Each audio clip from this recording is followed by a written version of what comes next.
Alright, hello all you crazy people out there. My name is Dragonite and welcome back to Harvest December. Hurry up, Masaki. You look so happy. You all are too slow. I had given up counting the steps we were climbing once we hit 300. Even Kohai, who was in better shape than I was eerily quiet. And Mizuho and Sune weren't as fit as Kohai were. Well, you get the idea. Come on, look at Nanaki and the others. Nanaki, Naomi, and so many ends, who were leading the way, weren't even breathing heavily. But Nanaki did look a bit disgruntled having to carry Tomomi on her back since Tomomi had given up halfway. We could almost see Tomomi's soul hanging out of her mouth. What kind of a noise is that? Okay, maybe Tomomi's soul was already halfway to the heavens. I'm gonna be fixed soon! Shiro was excited. She ran past everyone, skipping steps, eager to reach the top. Ruki Rokushiki was waiting for us by the time we got to the shrine. God of Tagami! Forgive my mortal voice for reaching your ears. She knelt on the stone pavement and bowed deeply with her hands on the floor. Nanaki was stiff too, but boy are these priestesses formal. What use is there for a priestess that cannot perform the formalities? Have you heard of my request? Yes. I can only say that I promise I will do the best I can. Why so? Our ritual is meant to induct the powers of a god into a human. However, carry on. We have never tried it on a god before, so I do not know if I can help you. I admired the way Ruki admitted her incompetence. I will do my best to fulfill your wishes, but I have one thing I must ask of you, if I may. What is it? To go through the ritual, I must ask you to participate in the fighting festival. Sure, Shiro answered easily. Why not? A festival could be fun once in a while. Then we will perform the ritual tomorrow night. Rokushiki-sama, daughter of Ichimonji, do you have a question? Who is to fight me? Nobody has requested to fight you so far. We do not know yet. No mention of you. For a split second, irritation flashed across Megari's face. And if no one turns up, you are... Masaki Konno. I'm one of Shiro-sama's companions. If nobody requests to fight Megari, one of the Rokushiki priestesses will duel her. Nanaki turned my way, and gave a small nod. Ruki has responded according to the custom.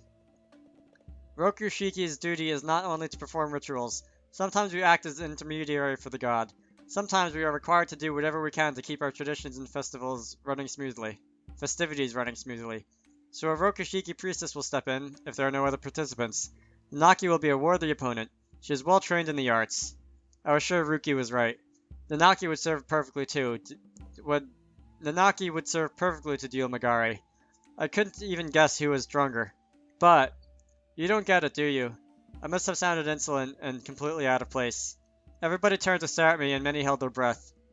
I do not wish to be rude towards a guest, but what would you know about Rokushiki's ways? Nothing at all. Then, but neither do you.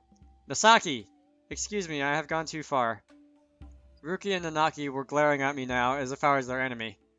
But I ignored them and faced Megari instead, curious how she would react. She stayed expressionless for the most part, but as if she did not want to participate. But to me, she looked as if she was suppressing her contempt towards the Rokushikis. Megari had said the priestess would question the participants before the festival began. They would ask her who they were, why they fought, and where they belonged. I wondered, what exactly had Rokushiki asked Megari? The questions had probably not rung true to her. The ritual will be performed tomorrow night. Till then, we will accommodate Shiro-sama in our main shrine for purification. We must ask of her to undergo every step of our participation. We must ask of her to undergo every step our participants usually go through, just to be safe and lessen any possibility of error. Ruki stared straight at me and said, "Now please leave."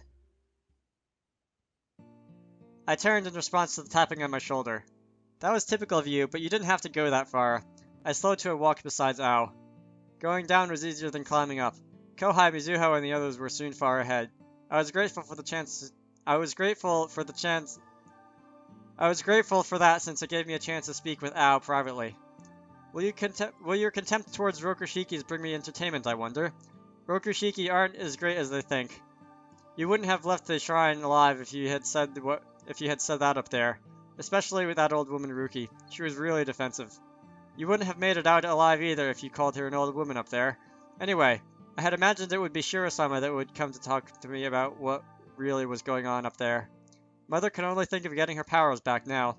I suppose that's understandable. We both shared a smile. Megari doesn't belong anywhere now. Not even with her friends and family? I think she can't decide. Is that so? Alice sniffed. She had an expression of contempt now, and it mirrored exactly how I felt when I was confronting Ruki back at the shrine. But that's not for her to decide. It depends on how the people around her feel. Besides, you could say you belong to anything if you change your perspective. She's not really speaking about connections you're talking about. She needs something more definitive. So she could put her faith in God, like many people do. The Rokushiki God wasn't that wonderful.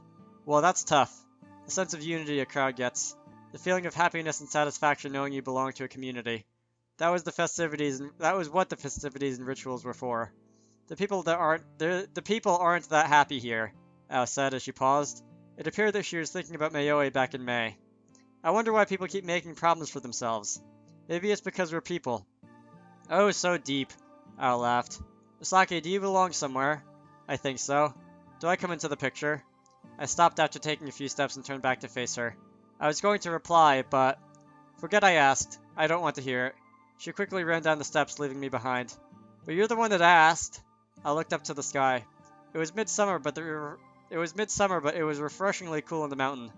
A shadow fell on my face. You. Don't you have preparations for the ritual? Mother is taking care of Shiro-sama now. Nanaki Roshuki had come out after me. I sat down on the stone steps to listen to what she had to say.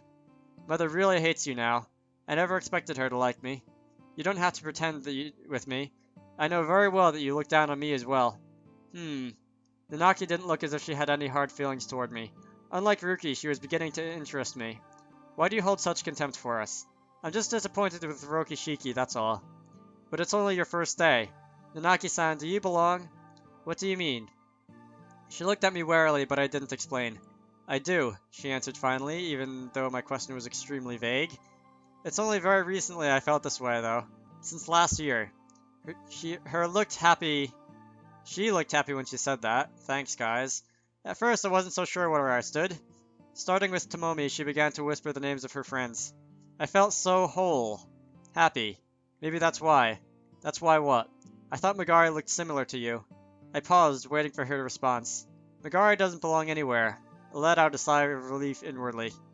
It was exhausting to keep hating somebody, so I pretended not to hold anything against anyone. In that sense, I felt safe with Nanaki. Maybe you're right. Maybe Rokushuki isn't that great after all. We asked questions with the intention to see who our participants truly are, but we never understood where Megari was coming from. Now you've noticed, so you can work on the solution. Yeah, but she's a difficult case. How so? Megari seems a bit otherworldly, as if she's been touched by a god. A light breeze blew between us. Anybody touched by a god needs to belong to God, because I would imagine that it would be difficult to belong to just a human being. How could anyone? If an extreme power is by your side, you are chosen, why would you want to belong to just a human?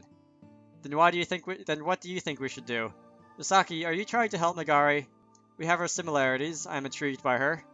Nanaki took her time to study me, and then finally nodded. Maybe you're the key. What do you mean? If you have to ask, you aren't that great yourself either. What a comeback. I simply stared at Nanaki, who was giggling amusedly. And that's it for this chapter. I'm going to end this off here. I hope you all enjoyed that. My name is Dragonite. And in the next part, I'm going to probably come close to finishing August off, because it sounds like this whole thing is winding down. Hey. See you all later.